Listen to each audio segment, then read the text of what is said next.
Hello, today is the 8th of October 2012. It is a Monday. It is also trading session number 17 in a row that has pretty much stayed within the sideways range, down about 1.5% on that of a holiday.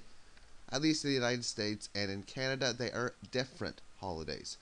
Trendline analysis shows us that we are still barely holding on right now. And well, this obviously all occurred after, of course, the Fed big announcement 17 trading days ago, where they announced QE Infinity. And logic, reason, you would think there's going to be further upside that would encounter itself afterwards.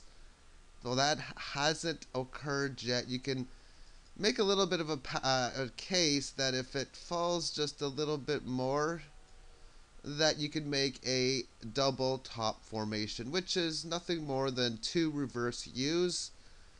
And then I think breaking that small little support here, the big level, in that of 31.52. Same thing again. This thing gets going, breaking higher, especially if it doesn't go down much more. If it holds the 33 and change level, breaking above it should bring us to the next leg. That's in the area of around 37 and change, even up to 38. And finally, the 5-hour silver chart from the breakout point. As Mr. Ben Bernanke pretty much opened his mouth in here, it shot up extremely fast that day. In fact, I think it shot up like about a percent and a half in a split second that date. So it goes up higher, and then since that point, it has done nothing but stay in a sideways consolidation. From the lows encountered before the Fed spoke and the highs last week, it has managed to find support here at 33.70. I would be definitely stating that this area here is on short term now resistance at 34.38.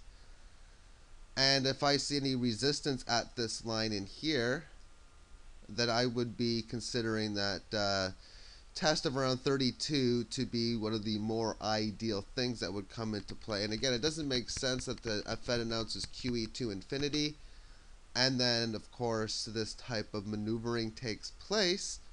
But then when you look at who's in control of the market, I'm a firm believer that the free market always wins in the long run. So this does benefit those whom are still trying to exit out of fiat dollars for that of tangible silver.